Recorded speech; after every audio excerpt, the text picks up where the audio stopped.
Hello mga kamamshi! Tara, bakasyon muna tayo sa Bangkok, Thailand. And kasama ko yung kaibigan ko, si Ate Jo. Pero parang ati-ati ko na din siya. And dalawa lang kami magbabakasyon doon ngayon. Day off muna kami sa pagiging momshi, diba? Kasi minsan deserve din naman natin mag-relax, paminsan-minsan. And para mabawasan din naman yung mga stress namin sa buhay, diba? And first time ko lang din makakapunta ng Bangkok, Thailand. Kaya super excited din akong i-explore yung lugar nila. And super lapit lang din naman niya talaga sa Pilipinas. 2 hours lang yung biyahe. Pagbaba namin ng airport, nagpa-money change na agad kami. Kasi okay din naman yung rate dito sa airport. And talagang mababa rin naman yung mga expenses dito sa Thailand. And madali lang din gamayin yung airport nila. And sa Klook pala ako mga mamshi nag-book ng service car papunta sa hotel namin. Opo, sa Klook na lang and pati SIM card. Sa Klook na lang din, 300 lang yan. Good for 1 week. Okay na rin. And mga 30 minutes yung travel papunta sa hotel namin. And pagdatingan namin ng hotel, nag-dinner na agad kami kasi super excited kami tikman yung mango sticky rice nila at iba pang masarap na pagkain nila. Totoo nga yung sinasabi nila na masarap nga itong mango sticky rice. And first day na namin dito sa Bangkok, Thailand, and pupunta kami ngayon sa Wat Arun na temple. Ito yung temple, and then magsusuot kayo ng traditional costume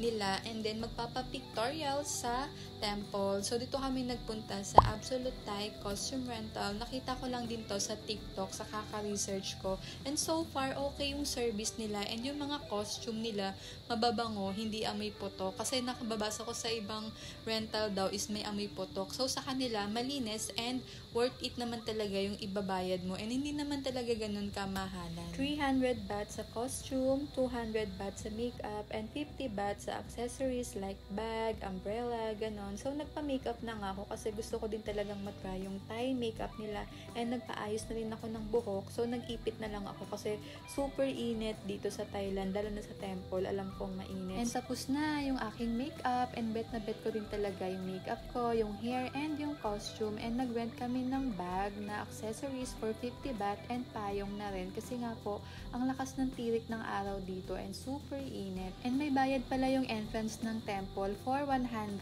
baht per person. And andito na kami sa loob, and talagang ang ganda ng mga temple dito mga kamamshi. Yun nga lang, super init kaya tiis ganda. And nag-rent na rin kami ng photographer dito sa temple para worth it naman yung punta namin and magaganda yung mga pictures namin. And si Jack pala yung kinuha naming photographer mga mamshi. Nakita ko lang din siya sa TikTok, and talagang sikat siya doon kasi nga po magaganda yung mga pictures niya. And yan yung mga result nung sa amin. And talagang nagustuhan ko rin yung result ng mga pictures namin. Worth it naman talaga yung 2,000 baht na binayad namin. Good for 2 packs na yon and 1 hour unlimited shots. Thank you, Jack! And after namin mag-photoshoot sa Wat Arun, pupunta kami ngayon sa Icon Siam. Nagbangka na lang kami papunta doon. Gawa nga po ng sobrang traffic sa Thailand. Dito rin kami sumakay mismo sa Wat Arun. And nakakatakot pala mga mamshi. Pero okay na rin. Experience din. And hindi na kami uulit. And kaya kami pumunta dito sa Icon Siam kasi may dinner cruise kami mamaya. So malapit lang tong Icon Siam sa Wat Arun Temple. Tamang-tama lang yung schedule namin. And kumain muna kami dito dahil nagutom na nga. Super gutom talaga kami and pagod. And after namin kumain, bibili kami ng bag. Super happy ako kasi bibilan ako ni Daddy ng Louis Vuitton na bag. So pinagpipilian ko pa kung color brown or yung kulay gray. Pero mas bet talaga namin yung kulay gray kasi kahit saan mo siya i-partner na outfit na kulay, pwede siya. So binili ko na yung kulay gray. Thank you so much, Daddy. I'm so happy. Sana next time, Lady Dior naman. And around 8 p.m, andito na kami sa dinner cruise. Dito rin to mismo sa Icon Siam kung saan kami bumaba ng bangka kanina. Sa harap lang din to mismo.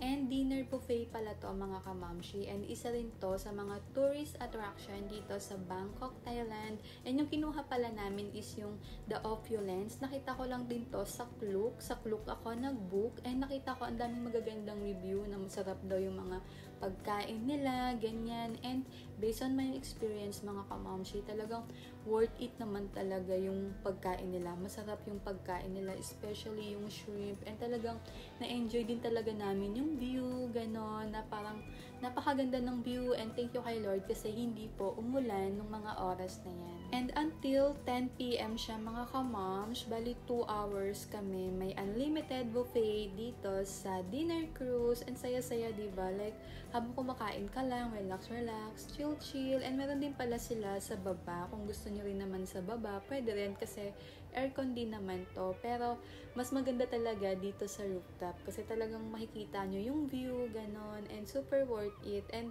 tuwang-tuwa ako mga kamamshi dito sa bridge. Isa rin to sa mga trending sa social media, itong bridge na to kasi lahat talaga kayo is yuyuko pag dumaan kayo sa bridge. O diba, ang saya. And tips na rin kung gusto nyo sa rooftop umupo para hindi kayo maubusan ng upuan, around 6 PM pumunta na kayo agad sa ticketing claim station nila. Diyan din yan mismo sa Icon Siam na pier. Hanapin nyo lang yung pangalan ng dinner cruise nyo and ipapakita nyo lang yung voucher na binook nyo sa Klook, and then mag-request na lang kayo na gusto nyo umupo sa rooftop. Hahanapin lang naman nila yan kung may available pa or wala, pero sure ako na 6 PM may available pa yan kasi maaga pa kayo mag-request. And day 2 na namin dito sa Bangkok, Thailand. Itutur ko muna kayo dito sa hotel breakfast buffet namin. Bali dito pala kami nag-check-in sa Berkeley Hotel. Malapit lang to sa mga shopping center dito sa Bangkok, Thailand, katulad ng Central World, Platinum Mall, ganun. And alam niyo mga ma'am, tuwang-tuwa ako sa breakfast nila dito kasi ang dami talagang pagpipilian na pagkain. Talagang hindi tinipid and super mura lang yung per night namin dito. Around 3,500 lang, 4-star hotel na to. And talagang masasarap yung pagkain nila mga mamshi. Opo. And today agenda, magsha-shopping muna kami ngayon sa Platinum Mall or kung saan kami abutin. And picheck muna kami ni Ate Jo. And maghahanap muna pala kami ngayon ng kakainan ng lunch kasi hindi pa kami nagla-lunch. Pero alam nyo mga mamshi, nakakatakot yung tawiran dito. Opo, hindi organized yung tawiran. Parang gusto ka nilang sagasaan. Ganun sila. Ewan ko ba? Pero nakakatakot talaga. Kaya ayoko nang tumawid dyan. And dito muna kami magla-lunch sa Novotel.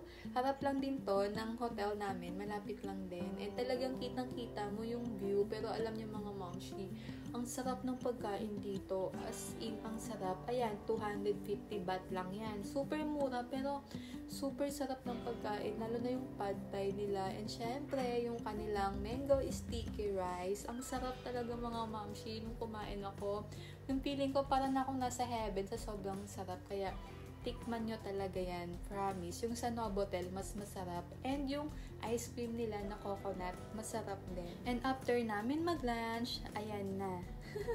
Ito na talaga ang shopping namin. So, andito pala kami ngayon sa Platinum Mall. Katabi lang to ng Novotel. And ang daming affordable dito mga momshi, especially yung mga damit, skincare, ganyan. Kaya lang, super haba ng money changer dito. Kaya nag-withdraw na lang ako through ATM and so far okay naman yung rate.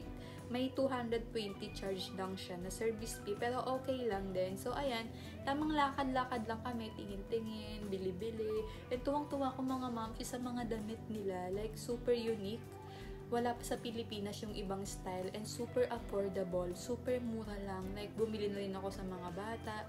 Basta, ang dami ko nang binili dyan nung time na yan and medyo pagod na rin kami kakalakad kasi malaki din yung mall and ang dami mo talagang pagpipilian na kahit anong design. And super dami rin ng tao mga mamshi pero okay lang kasi hindi mainit. Malakas yung aircon ng mall and bumili na rin ako ng pasalubong, souvenirs, ganun. Like, souvenirs, yung isa lang yan, 20 baht lang mga mamshi. O diba, super mura. And yung sandals nila, ang gaganda and ang mumura.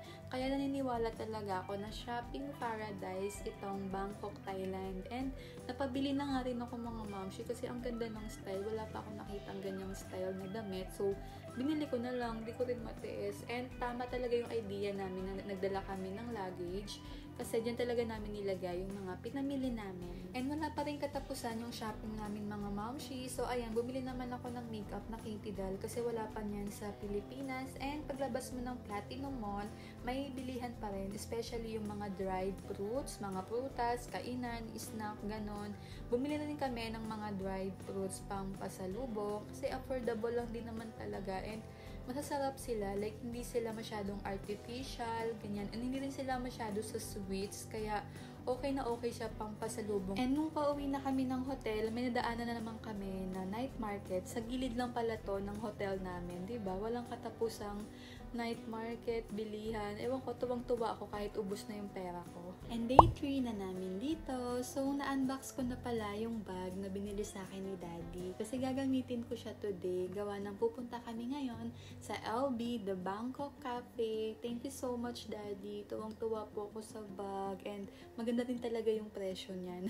And malapit lang naman yung LB Cafe sa hotel namin. Around 10 minutes, andito na kami. And bagong open lang to dito sa Bangkok, Thailand. Kaya gusto talaga namin pumunta dito for experience din. And cafe pala to mga kamamshi. May mga cookies, cake, ganon. May kape. Pero yung dine-in pala nila dito is appointment through online sa website ng Louis Vuitton Cafe. Kaya yung ginawa namin is take out na lang kami kasi pwede naman mag-walk-in basta take out. And gusto rin talaga namin matikman yung mga cookies nila. And tinurit pala ako ni Ate Jo ng social na lunch dito sa Louis Vuitton. Kaya nahihiya ako mga mamshi kasi medyo mahal dito. Sabi ko maghati na lang kami. Pero ayaw niya. Treat niya daw to sa akin. Kaya thank you so much Ate Jo. And yung serve nila dito mga kamamshi is pa isa-isa by course. So bawat menu iba-iba. So far, masarap naman yung iba and healthy. Kaya lang, yung iba lang na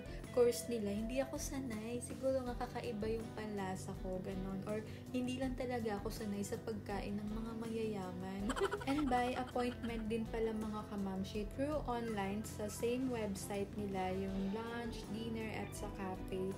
Lahat yon appointment. And sa online ka rin magbabayad. And so far, the best experience to mga kamamshi para sa akin kasi minsan lang naman ako kumain sa mga ganitong social na lunch. Thank you so much Ate Jo. After namin mag-lunch, bumili na muna ako ng perfume. Deserve ko naman to mga mamshi, diba? Kahit wala na akong pera. Charis, hindi. Mas mura din kasi talaga dito sa Thailand i-compare sa Pilipinas. And yung Eve and Boy is parang Watson sa kanila pero mas malaki to. And nag-appointment din pala kami dito sa Louis Vuitton Visionary through online, same website nila, and free entrance lang to mga kamamshi, wala kayong babayaran basta magpabook kayo online. And so far okay yung experience dito kasi parang museum to ng Louis Vuitton. And after namin sa Louis Vuitton, pupunta kami ngayon sa Central World na mall. Last shopping na namin to. Super lapit lang dito sa LV Cafe, parang 5 minutes walk nga lang eh. And alam niyo mga mamshi, super laki pala dito. Halos lahat na ata ng mga brands andito na. And alam niyo na, pupunta kami ngayon sa Gentlewoman. And ang dami kong nabiling gamit dyan. Kasi nga, mas mura dito. Kaya tuwang-tuwa din akong mamili. And after namin mag-shopping, nag-dinner na rin kami dito. And ang sarap ng mga pagkain at ang mura mga kamamshi, especially itong pad thai. Inaraw-araw ko talaga. And naglakad na lang kami pabalik ng hotel namin kasi malapit lang din naman dito. Pero nakakapagod pa rin mga kamamshi. And alam niyo mga mamshi, kaya pala hindi masyadong importante yung tawiran dito. Kasi nga po, may overpass na sa mga tao. So, parang konektado pala yung mga overpass dito papunta sa mga malls and hotel. Kaso, mas malayo na kung dadaan pa kami ng overpass papunta sa hotel namin. Kaya tumatawid na lang kami para mabilis kami makarating. And super pagod kami ngayon. Pero, mas happy kami kasi nga marami kaming napag-shopping ngayon kahit wala na kaming pera.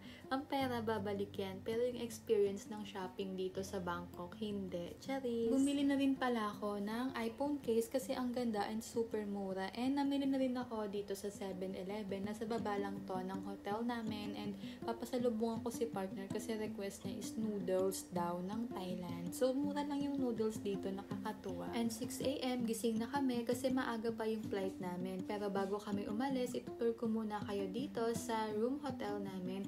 Bali dito pala kami nag-book sa The Berkeley Hotel. Na-book lang namin siya through Agoda. And super affordable lang kasi 4-star hotel siya and nasa 3,800 lang yung per night namin. And super bango ng hotel. Ang linis, malaki yung space, malaki yung CR.